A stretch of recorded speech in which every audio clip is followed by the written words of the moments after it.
ku alami, ku rasakan kehampaan, ku inginkan kehangatan.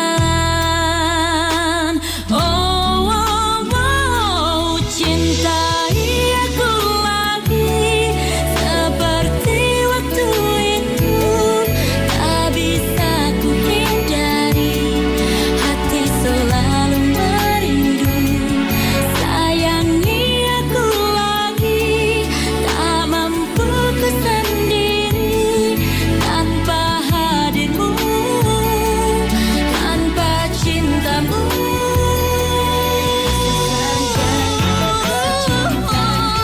Selalu ku dambakan, menantimu kau kembali. Sayang, rasa cinta yang selalu ku dambakan, takkan lelah hati ini, kau kembali. Cintai aku lagi seperti waktu itu, tak bisa ku hindari, hati selalu merindu. Sayangi aku lagi, tak mampu ku sendiri tanpa hadirmu, tanpa cintamu.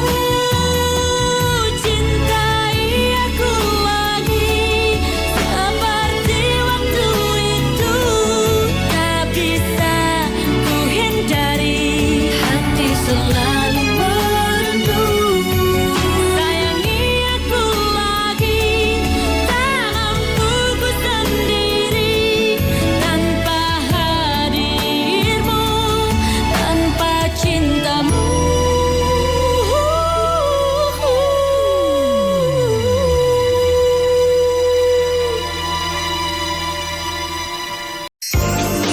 Voice of Indonesia, dari Indonesia untuk dunia. Saat ini sudah bersama saya penyanyinya Teteh Sania. Apa kabar? Alhamdulillah baik, apa kabar Mbak? Alhamdulillah sehat-sehat. Ini kita masih takjub banget nih ngeliat Teteh Sania ya. Karena usia boleh cukup jauh lah ya, tapi masih cantiknya, awet mudanya kerasa banget sampai sekarang. Kita doa juga soalnya. Amin gitu. Jadi yang besar di tahun 90-an gitu ya. Late 90s. Late 90s. 98 ya maksudnya. Ah iya nih. 98, 99. Nah, Ya, aja kategorinya 90-an ya. Nah itu pasti tahu Teteh Sania karena disebut sebagai ratu atau queen-nya dari R&B di Indonesia, dan ini merupakan penyanyi pertama untuk R&B ya di Indonesia, dikenalnya disebutnya seperti itu ya Teh ya. Oke, gimana ya? Mungkin gini aja, saya berterima kasih apapun itu tanggapan atau sebutan saya kepada saya, kepada musik saya. Memang bukan kebetulan sih, pada saat itu memang genre-nya tuh 90s itu lebih ke popnya tuh lebih ke soul dan R&B gitu. Kalau saya rasa sih demikian. Tapi sebelum itu kan di Indonesia tuh sudah ada yang namanya pop kreatif. Oh, pop kreatif. Iya. Cuma kan dulu belum ada rhythm and blues atau R&B itu belum ada pada saat itu. Maksudnya sebutan itu belum populer gitu. Setelah tahun ya 90-an. Nah, itu baru orang mengenal rhythm and blues. Dan kebetulan pada saat itu saya banyak sekali referensi atau menyukai musik-musik seperti itu.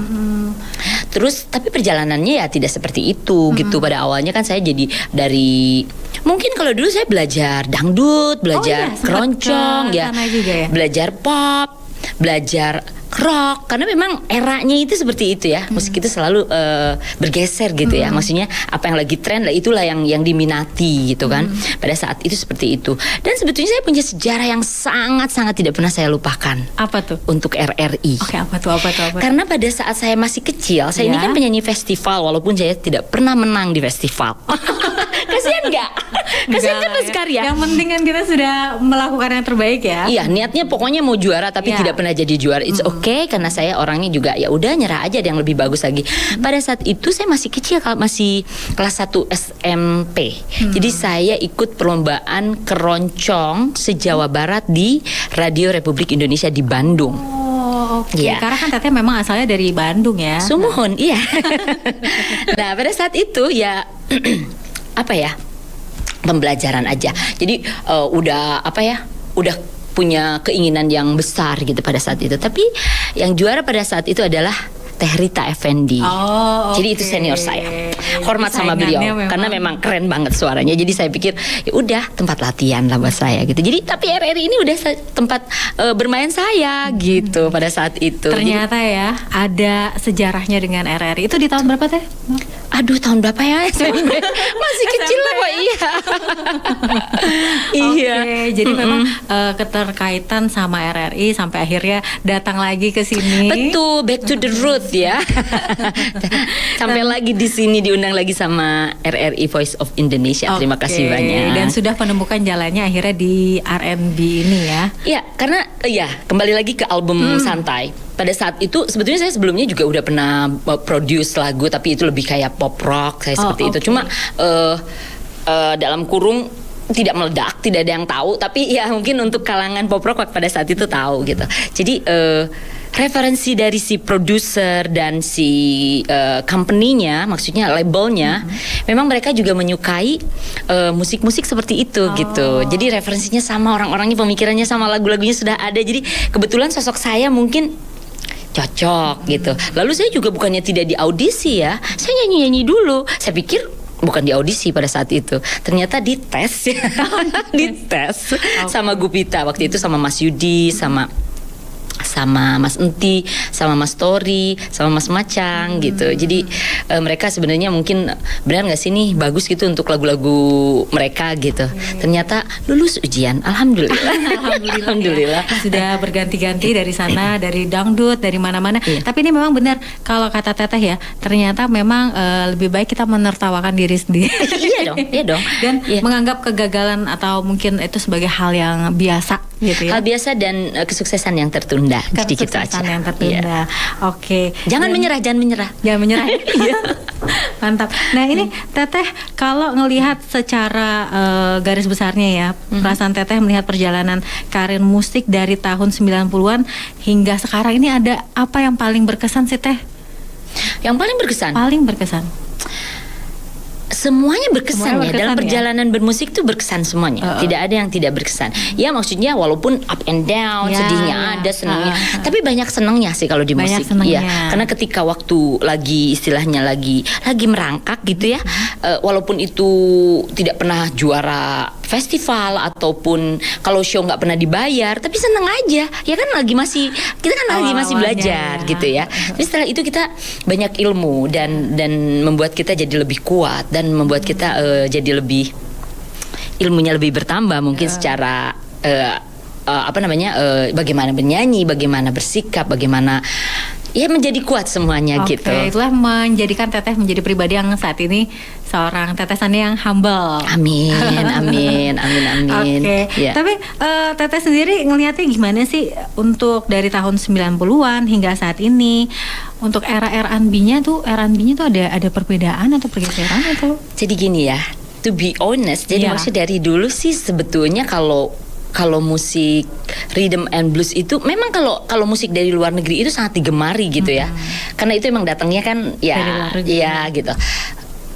Saya harus akuin emang musik saya ini berat, segmented. Jadi tidak seperti pop. Jadi rebutan dengan pop, dengan dangdut, dengan rock ya gitu. Tapi waktu itu ya karena saya pikir saya ingin menjadi memberikan warna yang berbeda di musik Indonesia. Akhirnya saya memutuskan dan ternyata ya itu yang paling enak, yang paling cocok untuk saya gitu pada saat itu gitu. Tapi sebetulnya saya pingin sih menjadi penyanyi bukan hanya R&B gitu. Jadi saya pingin jadi penyanyi yang general aja, yang bisa membawakan lagu apa aja dan diapresiasi oleh masyarakat Indonesia atau internasional gitu. Terus jodohnya ya mungkin ya kebetulan aja gitu. Lebih referensinya pada saat itu dan lagu saya yang santai itu jarang lah mungkin pada saat itulah musik seperti itu dengan sosok saya yang mungkin dandanannya juga agak-agak nyentrik mungkin agak-agak yang berani mungkin gitu. Jadi orang ngelihatnya masih shock culture tapi belum ada mungkin pada saat itu mungkin jadi ngelihatnya apaan sih nih kok cewek gila banget gitu. Tapi lagunya kok enak ya, seru ya gitu. Jadi lama ketagihan gitu. Jadi maksudnya ya pas aja lah momennya, right moment, right time, right moment, right person. Jadi semuanya tuh pas gitu pada saat itu. Kalau ngelihat sekarang sih ya banyak sih penyanyi R&B ya, banyak penyanyi soul gitu. Mungkin lebih bagus daripada saya, lebih hebat-hebat, lebih keren lah daripada saya. Punya gitu. keunikannya masing-masing dong. Nah disitulah karena penyanyi itu dia punya keunikan masing-masing, berkarakter. Itulah seni gitu. Kalau misalnya sama semua kan namanya apa? Bakwan ya. Bakwan ya. Tempe. Jadi art itu has to be different gitu. Kalau buat saya ya kalau seorang maksudnya kalau saya sekarang masih diingat gitu ya.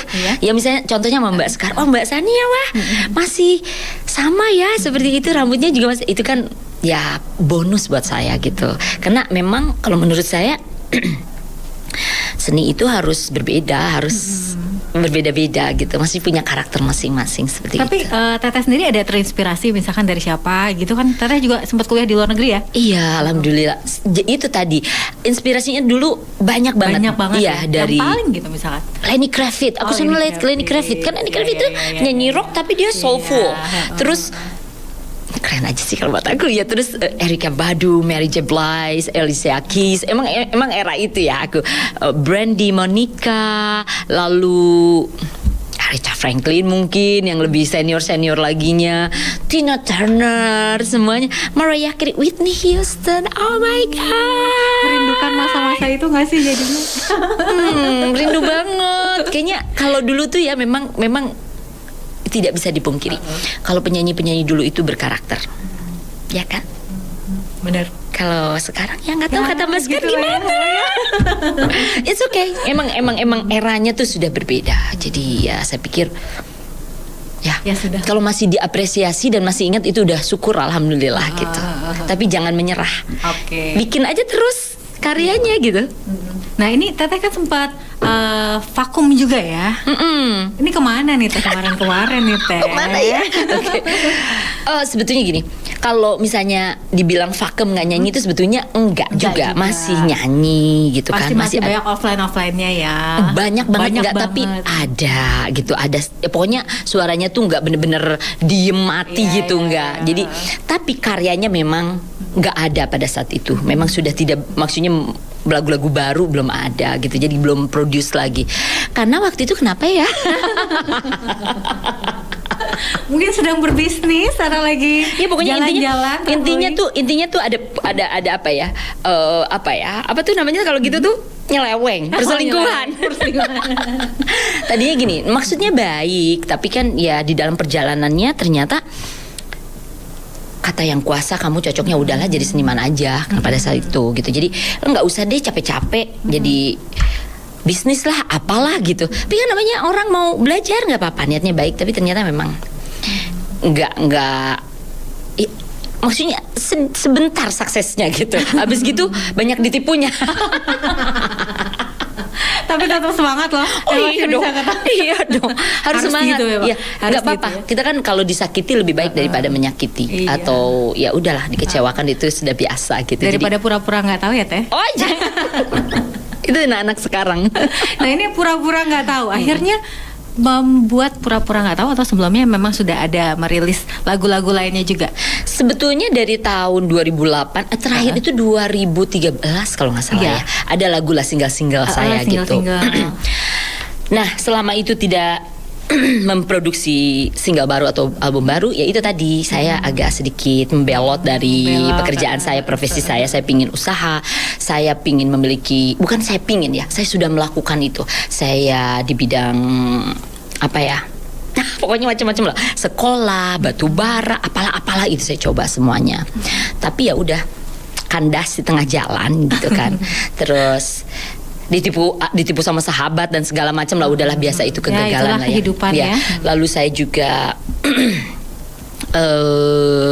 menikah Oh gitu. iya, Iya, sempat saya menikah gitu. mendengarkan informasinya tuh, turut berduka cita yang sedalamnya Teteh ya. Terima kasih, nggak apa-apa, memang saya sudah melewatinya sekarang, memang sudah takdir. Alhamdulillah saya masih bisa di sini bersama Mbak Sekar. Mudah-mudahan semuanya ujian terbuat menguatkan saya sekarang lebih kuat lagi. Iya. Ya lalu apa lagi? COVID. Covid. Ya kan jadi banyak banget gitu. Iya. Itu Iya. aja COVID aja tuh sudah mengambil waktu cukup lama, 3 tahunan nggak Makanya, terasa. iya. Tiba-tiba akhirnya di tahun 2023 merilis Pura-pura Tidak Tahu itu. Ya, single terbaru, Nah, ya. itu gimana perasaannya? Tiba-tiba aku pengen gitu, atau kenapa? Sebetulnya itu tidak pernah, sebenarnya cita-cita pingin punya single tuh nggak pernah berhenti. Oh iya. Jadi bangun tidur sih pinginnya rekaman. Setiap hari itu demikian ya. Itu jadi RBT aja, rencana bangun tidur aja gitu. Jadi masih mimpi-mimpi aja, akhirnya bangun. Pada saat itu apa ya, saya harus berterima kasih juga, saya harus sebut sih namanya memang. Yang membuat saya bangun dan benar-benar bangun gitu itu adalah Mbak Yunisara. Oh. Pada suatu hari Diapain kita diapain ya, saya juga nggak tahu, mungkin emang sudah jalannya mungkin gitu ya. Mbak Yunisara itu benar-benar kayak kasih spirit dan support yang sangat luar biasa sama saya. Kenapa sih kamu kok nggak nyanyi lagi gitu? Kayak ketampar sayanya gitu ya. Terus mau dong Mbak Yu, iya aku mau nyanyi, ayo dong. Ya udah, kamu nanti tak ketemuin sama temenku gitu. Ya singkat ceritanya sudah dipertemukan. Kamu bisa nyanyi lagu ini gak sih, ini gitu. Dipertemukan sama temannya. Ternyata itu teman-teman saya juga gitu. Tapi kan saya udah lama banget nggak kontak gitu. Ya dia itu yang punya RPM, Oktav Pangabean ya, Bang Oktav. Jadi itu sebetulnya teman-teman kita. Ya pada saat zaman dulu lah ya, di mana-mana juga kita pasti ketemu gitu. Nah, udah ngobrol-ngobrol, nggak, singkat cerita aja. Terus udah gitu, udah beneran mau nyanyi. Kok kamu kan udah nggak nyanyi gitu? Nah, gue masih nyanyi bang gitu, tapi ya belum ada karya lagi gitu. Ini ya udah, nanti tak ini ya kita lagu ini gimana? Gitu aja, tetap masih kayak gitu ya. Kayak lagu ini gimana San? Suka nggak? Suka kita tes gitu ya. Terus pada jalannya mau rekaman itu saya bukan ketemu, saya dikirim lagu sama Uci Nurul. Nah, Teh Uci Nurul ini kan nggak tahu kata dia gini, ini lagu kayaknya pas dibuat lo gitu. Nggak tahu gimana lah, pokoknya itu memang udah delala kita ketemu. Tapi itu dulu tuh lagu itu yang Pura-Pura Tidak Tahu itu sebetulnya nafasnya tuh jazz banget, karena kan karena kan dia itu kan penyanyi jazz ya gitu. Tapi kita remix, maksudnya kita bikin revisi terus gitu, dari musiknya, dari nyanyinya, segalanya. Terjadilah sebuah lagu Pura-Pura Tidak Tahu seperti itu. Pura-Pura Tidak Tahu. Menjadi seperti Mbak Sania nyanyi. Udah nggak jazz lagi gitu. Ya itulah singkat ceritanya seperti itu. Jadi saya berterima kasih kepada ya proses kehidupan saya, dan saya masih bisa bernyanyi adalah anugerah dan satu kebahagiaan yang hakiki kalau menurut saya, karena nyanyi itu adalah hidup bisa jadi lebih hidup lagi, berkarya itu ya jadi hidup bisa lebih hidup lagi. Jadi saya dengan single ini tuh saya merasa hidup lagi. Saya baru hidup 6 bulan berarti sekarang hidup lagi. Masih bayi ya. Masih bayi. Ya makanya. Jadi alhamdulillah, terima kasih untuk Mbak Yunisara, terima kasih untuk Oktav Pangabean, terima kasih dengan timnya semuanya. Jadi terima kasih lah untuk semuanya bisa rilis single terbaru. Sebetulnya ada satu lagi, masih ada, tapi saya belum bikin. Itu kan recycle ya, masih ada itu lagunya Mas Deddy Dukun dan Dian Pramana Putra almarhum. Oh iya, itu yang sebelumnya ya. Iya. Nah Itu sesudah Oh, sesudah. pura-pura tidak tahu. Oh. Tapi saya belum bikin video klipnya. Oh, Jadi mungkin itulah. Mbak Sekarnya belum lihat. Mudah-mudahan video klipnya segera saya bikin gitu. Amin. Kita tunggu ya biar hidup lagi. Oh iya dong.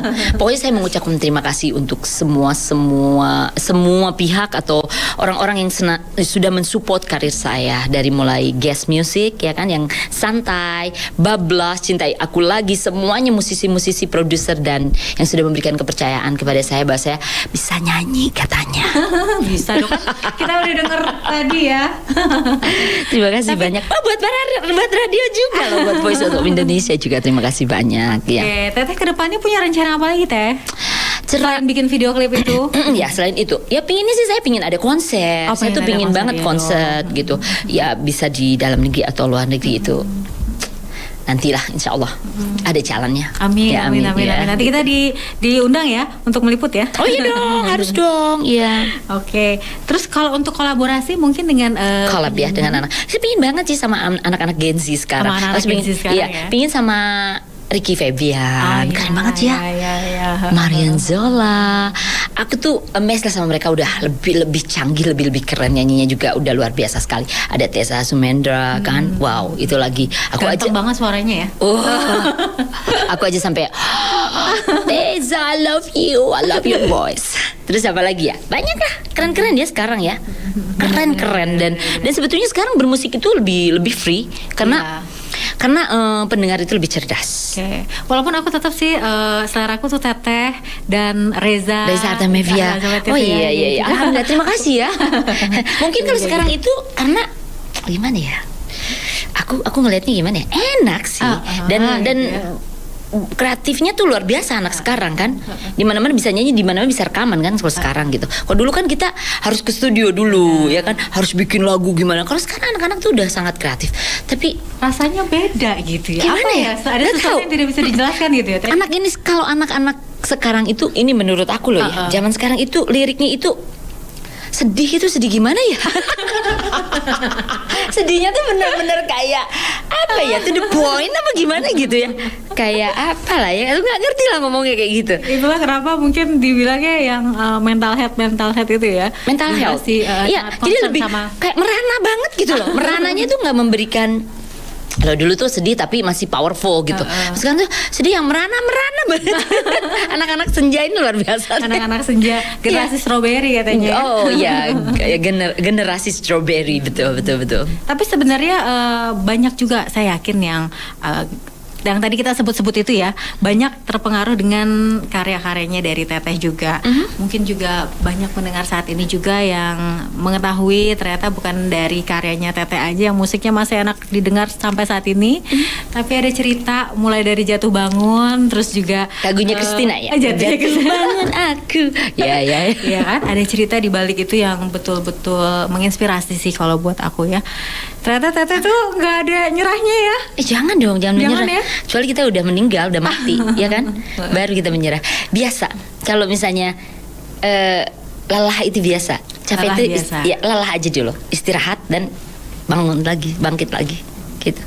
Biasa, Jangan menyerah, kata The Massive. Aku dinyanyiin ini relate banget ya sih. Relate dong. Yang pura-pura tidak tahu tuh bener relate Yang banget sama pura-pura tidak generasi strawberry. Asli.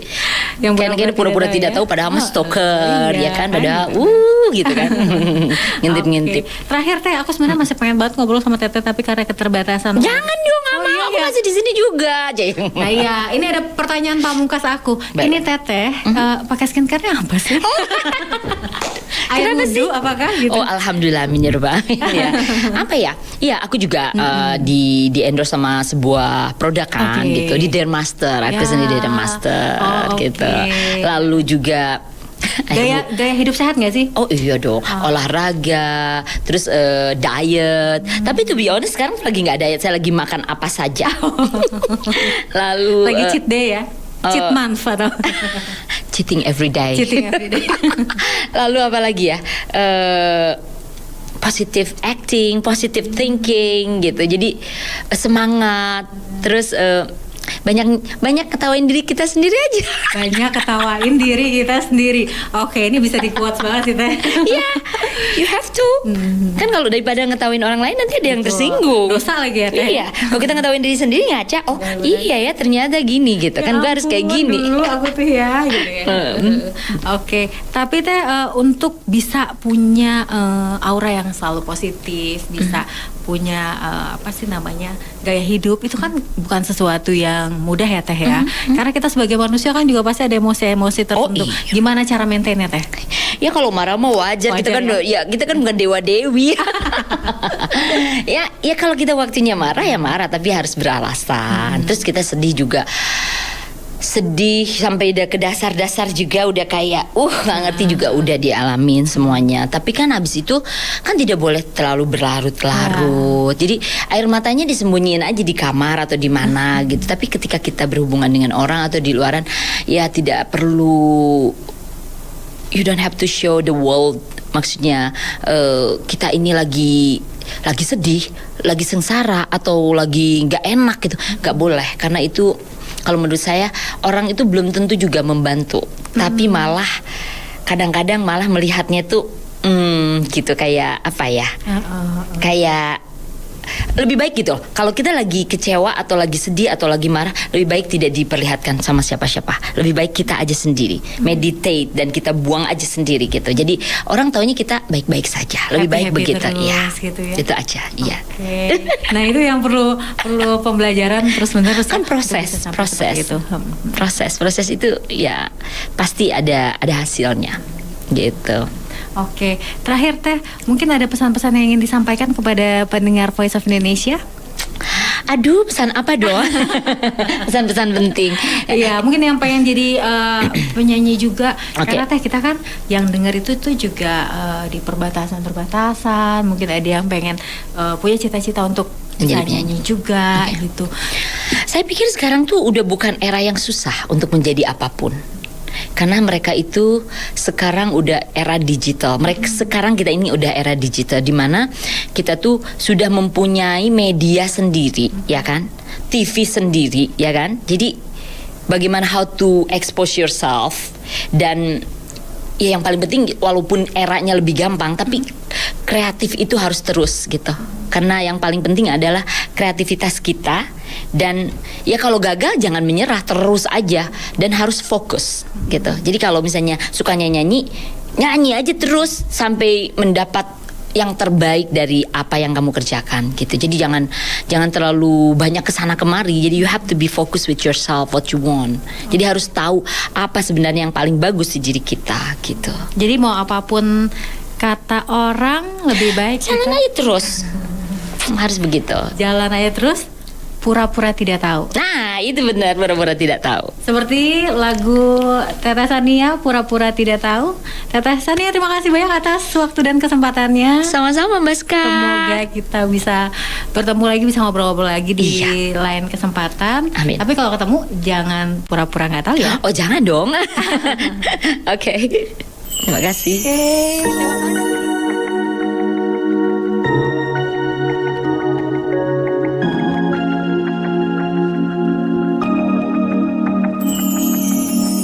Pura-pura tidak tahu, padahal tak jadi tahu.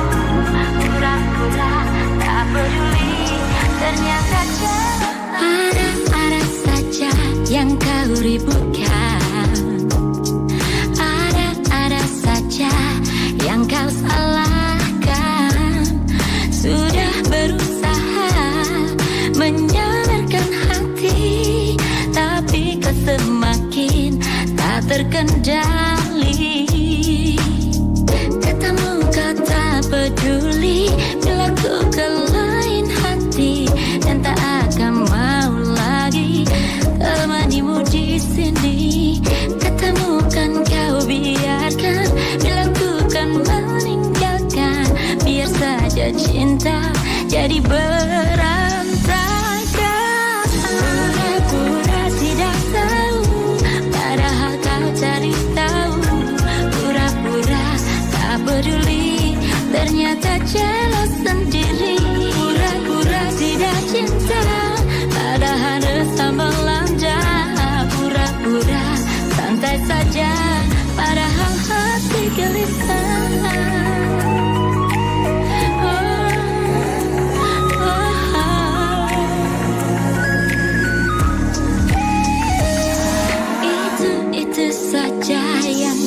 ini bukan. Itu saja yang kau salahkan. Sudah berusaha menyadarkan hati, tapi kau semakin tak terkendali.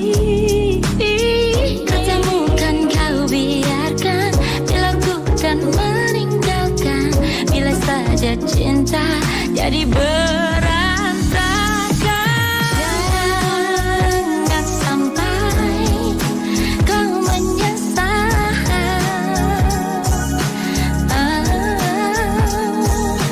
Dan ku yakin kau menyesal.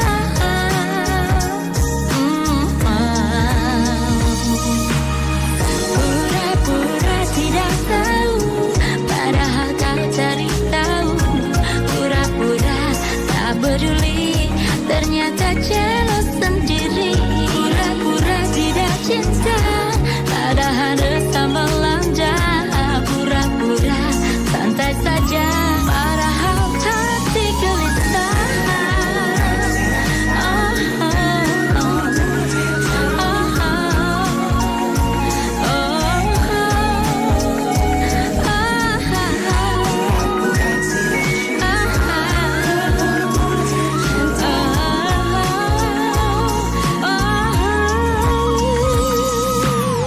Pura-pura tidak tahu, padahal kau cari tahu.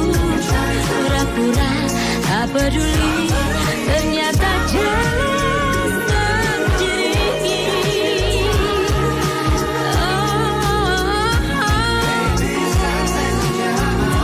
Padahal hati gelisah.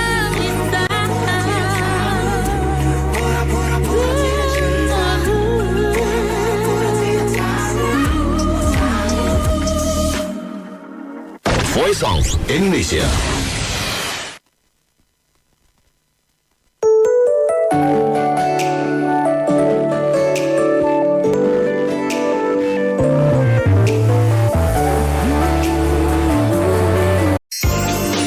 Voice of Indonesia, dari Indonesia untuk dunia.